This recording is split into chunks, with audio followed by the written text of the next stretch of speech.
ಮಂಡ್ಯದಲ್ಲಿ ರೈತರು ಹಾಗೆ ಕನ್ನಡ ಪರ ಸಂಘಟನೆಗಳ ಹೋರಾಟಗಾರರು ಹೋರಾಟದ ಕಿಚ್ಚು ಕ್ಷಣ ಕ್ಷಣಕ್ಕೂ ಕೂಡ ಹೆಚ್ಚಾಗ್ತಾ ಇರುವಂತದ್ದು. ಏನು ತಮಿಳುನಾಡಿಗೆ ಕಾವೇರಿ ನದಿ ನೀರನ್ನ ಹರಿಸಬೇಕು ಅನ್ನೋ ನಿಟ್ಟಿನಲ್ಲಿ ಈಗಾಗಲೇ ಆದೇಶವನ್ನ CWRC ಕೊಟ್ಟಿರುವಂತದ್ದು. ಅದರ ವಿರುದ್ಧ ಇವತ್ತು ಬೀದಿಗೆ ಇಳಿದು ಹೋರಾಟವನ್ನ ಮಾಡ್ತಾ ಇರುವಂತಹ ದೃಶ್ಯಗಳು ಕೂಡ ಕಂಡು ಬರ್ತಾ ಇದೆ.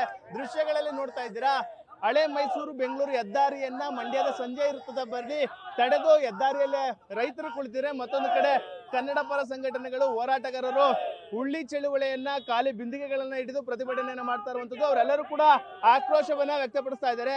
ನೇರವಾಗಿ ಪ್ರತಿಭಟನಾಕಾರರನ್ನ ಮಾತನಾಡಿಸ್ತೀನಿ. ಸರ್, ಇವಾಗ ಹುಳ್ಳಿ ಚಳುವಳಿ ಮಾಡ್ತಾ ಇದ್ದೀರಿ, ಮತ್ತೊಂದು ಕಡೆ ಖಾಲಿ ಬಿಂದಿಗೆಗಳ ಪ್ರದರ್ಶನ, ಮತ್ತೊಂದು ಕಡೆ ಹೆದ್ದಾರಿ ತಡೆ, ಏನ್ ಸರ್ ಹೋರಾಟ? ಈಗ ಯಾವ ರೀತಿ ಸರ್ಕಾರಕ್ಕೆ ಏನ್ ಎಚ್ಚರಿಕೆ ಕೊಡ್ತೀರಾ? ನೋಡಿ, ಬಹಳ ಸಮೃದ್ಧವಾಗಿದ್ದ ಜಿಲ್ಲೆ ಅಂದ್ರೆ ಮಂಡ್ಯ.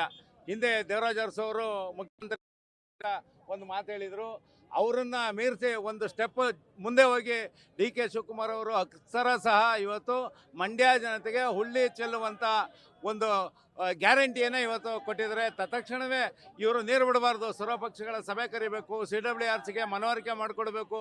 ನಮ್ಮ ಡ್ಯಾಮಲ್ಲಿ ಎಷ್ಟು ನೀರಿದೆ, ತಮಿಳುನಾಡು ಡ್ಯಾಮಲ್ಲಿ ಎಷ್ಟು ನೀರಿದೆ, ಇವೆಲ್ಲವನ್ನು ಕೂಡ ವಾಸ್ತವಾಂಶವನ್ನು ಅಲ್ಲಿ ಮನವರಿಕೆ ಮಾಡಿಕೊಡುವಂಥ ಕೆಲಸ ಮಾಡಬೇಕು. CWRC ಸಭೆಯಲ್ಲಿ ನಮ್ಮ ವಕೀಲರಿಗೆ ಅಪಮಾನ ಮಾಡಿದ್ದಾರೆ. ನಮ್ಮ ವಕೀಲರುಗಳಿಗೆ ಅಲ್ಲಿ ಒಳಗಡೆ ಅಲೋ ಮಾಡಿಲ್ಲ. CWRCನಲ್ಲಿ ನಮ್ಮ ವಾಸ್ತವಾಂಶವನ್ನು ಮಂದಟ್ಟು ಮಾಡಿಕೊಡ್ಲಿಕ್ಕೆ ರಾಜ್ಯ ಸರ್ಕಾರ ಸಂಪೂರ್ಣ ವಿಫಲ ಆಗಿದೆ. ಇವತ್ತೇನಾದ್ರು ನೀರು ಬಿಟ್ಟರೆ ಕರ್ನಾಟಕ ಹತ್ತುರಿಯೋದ್ರಲ್ಲಿ ಯಾವುದೇ ಸಂದೇಹ ಇಲ್ಲ. ಕರ್ನಾಟಕವನ್ನು ಮುಂಬರೋದಲ್ಲಿ ನೀರೇನಾರ ಬಿಟ್ಟರೆ ಬಂದ್ಗೆ ನಾವು ಕರೆ ಕೊಡ್ತೀವಿ ಅನ್ನೋ ಎಚ್ಚರಿಕೆಯನ್ನು ನಾವು ಕೊಡ್ತಾ ಇದ್ದೀವಿ. ಸರ್, ಈಗ ಹುಳ್ಳಿ ಪ್ರತಿಭಟನೆ ಮಾಡ್ತಾ ಇದ್ರೆ ಏನಿದ್ರ ಉದ್ದೇಶ? ಸ್ವಾಮಿ, ಹಿಂದೆ ಮುಖ್ಯಮಂತ್ರಿ ಆಗಿದ್ದಂಥ ದೇವರಾಜ್ ಅರಸು ಅವರು ಮಂಡ್ಯ ಜಿಲ್ಲೆ ಜನರ ರೈತರಿಗೆ ಉಳ್ಳಿ ಬಿತ್ತಿಸ್ತೀನಿ ಅಂತ ವಾಗ್ವಾದ ಮಾಡಿದ್ರಂತೆ. ಅದೇ ಥರ ಉಳ್ಳಿ ಬಿತ್ತಿಸಿದ್ರಂತೆ ನಾವು ಕೇಳ್ಪಟ್ಟಿವಿ. ಇವರೇನಾದ್ರು ಅವ್ರ ರಾಜ್ಯ ತುಳಿದ್ಬಿಟ್ಟಿದ್ದಾರೆ. ನಮ್ಮ ಮಾನ್ಯ ಕರ್ನಾಟಕದ ರಾಜ್ಯದ ಮುಖ್ಯಮಂತ್ರಿ DK ಶಿವಕುಮಾರ್ ಅವರು ದೇವರಾಜ್ ಅರಸು ಅವರ ಅಜ್ಜ ತುಳಿದು ಇವತ್ತು ಮಂಡ್ಯ ಜಿಲ್ಲೆಗೆ ಉಳ್ಳಿ ಬಿತ್ತುವಂತ ಕೆಲಸ ಮಾಡ್ತಾ ಇದ್ದಾರೆ. ಈ ಭತ್ತ ಬೆಳೀತಿದ್ದವ್ರಿಗೆ ಇದೀಗ ಉಳ್ಳಿನೇ ಒಂದು ಇದು ಅಂತ ಹೇಳ್ತಾ ಇದ್ದಾರೆ. ಖಂಡಿತ ಹೌದು. ಕಬ್ಬು, ಭತ್ತ, ರಾಗಿ, ತರಕಾರಿನ ಸಮೃದ್ಧವಾಗಿ ಬೆಳೀತಂಥ ಮಂಡ್ಯ ಜಿಲ್ಲೆ ಸಕ್ಕರೆ ನಾಡಿಗೆ ಇವತ್ತು ಉಳ್ಳಿ ಬಿತ್ತುವಂಥ ಕೆಲಸವನ್ನ ಸನ್ಮಾನ್ಯ DK ಶಿವಕುಮಾರ್ ಮಾಡ್ತಾ ಇದ್ದಾರೆ. ನಾನು ನೇರವಾಗಿ ಆಗ್ರಹ ಮಾಡ್ತಾ ಇದ್ದೀನಿ, ದಯಮಾಡಿ ಏನು ನಿಮ್ಮ ತುಮಕೂರಿನ ನೊಣನಕೆರೆ ಅಜ್ಜಯ್ಯ ಅವರ ಸ್ವಾಮಿಗಳನ್ನ ನಾನು ಭಕ್ತಿಯಿಂದ ಬೇಡ್ತೀನಿ, ದಯಮಾಡಿ ನಿಮ್ಮ ಶಿಷ್ಯಂಗೆ ಹೇಳಿ ತತ್ಕ್ಷಣ ತಮಿಳುನಾಡಿಗೆ ನೀರು ಹೋಗೋದನ್ನು ನಿಲ್ಲಿಸಬೇಕು. ಇಲ್ಲ ಆದರೆ ಮಂಡ್ಯ ಜಿಲ್ಲೆಯಲ್ಲಿ ಉಗ್ರವಾದ ಪ್ರತಿಭಟನೆ ಆಗ್ತದೆ. ಇದು ಸಾಂಕೇತಿಕವಾಗಿ ನೆನ್ನೆ ನಡೀತಾ ಇದೆ.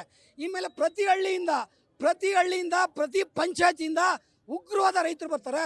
ನಾನು ಬೆಂಗಳೂರಿನ ಜನತೆಗೆ ಕೈ ಜೋಡಿಸಿ ಮನವಿ ಮಾಡ್ತೀನಿ, ದಯಮಾಡಿ ನೀವು ಬೆಂಗಳೂರಿನ ಜನತೆ ಯಾರು ಕಾವೇರಿ ನೀರು ಕುಡಿತಾರೆ ಅವರೆಲ್ಲ ರಸ್ತೆಗಳಿಲ್ಲ ಅಂದರೆ ಕಾವೇರಿ ಪೈಪ್ ಏನು ಹೋಗಿದೆ ಬೆಂಗಳೂರಿಗೆ, ಅದನ್ನು ಕೂಡ ಒಡೆದಾಕಿದ್ರಲ್ಲಿ ನಾವು ರೈತರು ಯಾವುದೇ ದೃಢ ಪಡೋದಿಲ್ಲ ಅಂತೇಳಿ ಆಗ್ರಹ ಮಾಡ್ತಾ ಇದ್ದೀನಿ. ಸರ್, ಈಗ ತಮಿಳುನಾಡಿಗೆ ನೀರು ಬಿಡುವಂತ ಪರಿಸ್ಥಿತಿಯಲ್ಲಿ ಇದೆಯಾ? ಖಂಡಿತ ಇಲ್ಲ. ನಮ್ಮ ರೈತರಿಗೆ ನೀರಿಲ್ಲ, ಬೆಲೆ ಎಲ್ಲ ಒಣಗಿದೆ. ಈಗ ಆಲ್ರೆಡಿ ನೀರು ಒಳ ಹರಿವು ಬಂದ ತಕ್ಷಣ ನಾವು ಅಲ್ಲೇ ಸ್ಟ್ರೈಕ್ ಮಾಡಿದ್ವಿ. ದಯಮಾಡಿ ನೀವು ದಯಮಾಡಿ ನೀವು ನಮ್ಮ ನಾಲೆಗಳಿಗೆ ನೀರು ಹರಿಸಿ ಅಂತೇಳಿ. ನಾಲೆಗಳಲ್ಲಿ ನೀರು ಬಿಡೋಕ್ಕೆ ನೀವು 15 ದಿನ ತಗೊಂಡಿದ್ದೀರಿ. ಯಾವ ನೈತಿಕತೆಯಿಂದ ನೀವು ತಮಿಳುನಾಡಿಗೆ ನೀರು ಬಿಡ್ತಾ ಇದ್ದೀರಿ ಗೊತ್ತಾಯ್ತಲ್ಲ. ಇಲ್ಲಿ ಮಾನ್ಯ ಮುಖ್ಯಮಂತ್ರಿಗಳಾದಂಥ DK ಶಿವಕುಮಾರ್ ಅವರು ಏನು ಮಾಡ್ತಾ ಇದ್ದೀರಿ ರಾಜ್ಯದಲ್ಲಿ? ನೀವು ರೈತರನ್ನ ಅಲ್ಲಿ ಬಿಡದಿ ರೈತರನ್ನ ಅಲ್ಲಿ ತುಳಿತಾ ಇದ್ದೀರಿ, ಇಲ್ಲಿ ಮಂಡ್ಯ ರೈತರನ್ನ ಇಲ್ಲಿ ತುಳಿತಾ ಇದ್ದೀರಿ. ದಯಮಾಡಿ ಈ ಮಂಡ್ಯ ಮಕ್ಕಳು ಬೀದಿಗೆ ಪ್ರತಿ ಮನೆಯಿಂದ ಬರೋ ಮುಂಚೆ ನೀವು ಎಚ್ಚರಿಕೆ ಕೊಡ್ತಾ ಇದ್ದೀವಿ. ಪ್ರತಿ ಮನೆಯಿಂದ ಕರೆ ಕೊಡ್ತಾ ಇದ್ದೀವಿ ರೈತರಿಗೆ, ಪ್ರತಿ ಮನೆಯಿಂದ ಬಂದು ಚಳವಳಿ ಮಾಡಬೇಕು ಅಂತೇಳಿ. ಆ ಕರೆಗೆ ಹೋಗೊಟ್ಟು ಎಲ್ಲ ರೈತರು ಬಂದೇ ಬರ್ತಾರೆ.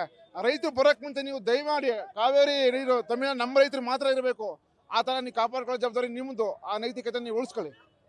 ಮತ್ತೊಂದು ಕಡೆ ಏನೋ ಚಪ್ಪಡಿ ಕಲ್ಲನ್ನ ಅಂದ್ರೆ ತಲೆ ಮೇಲೆ ಹೊತ್ಕೊಂಡು ಇದೀಗ ಕಲ್ಲನ್ನ ಹೊತ್ಕೊಂಡು ಪ್ರತಿಭಟನೆ ಮಾಡ್ತಾ ಇರುವಂತದ್ದು. ಅಂದ್ರೆ ನಮ್ಮ ಕರ್ನಾಟಕದ ಜನರ ಮೇಲೆ ರಾಜ್ಯ ಸರ್ಕಾರ ಮತ್ತು CWRC ಚಪ್ಪಡಿ ಕಲ್ಲನ್ನ ಎಳೆದಿದೆ ನಿಟ್ಟಿನಲ್ಲಿ ಆಗ್ರಹವನ್ನು ಮಾಡ್ತಾ ಇರುವಂತದ್ದು. ಮತ್ತೊಂದು ಕಡೆ ಪೊಲೀಸರು ಪ್ರತಿಭಟನಾಕಾರರನ್ನ ವಶಕ್ಕೆ ಪಡೆಯುವಂತ ಕೆಲಸವನ್ನು ಕೂಡ ಮಾಡ್ತಾ ಇರುವಂತದ್ದು.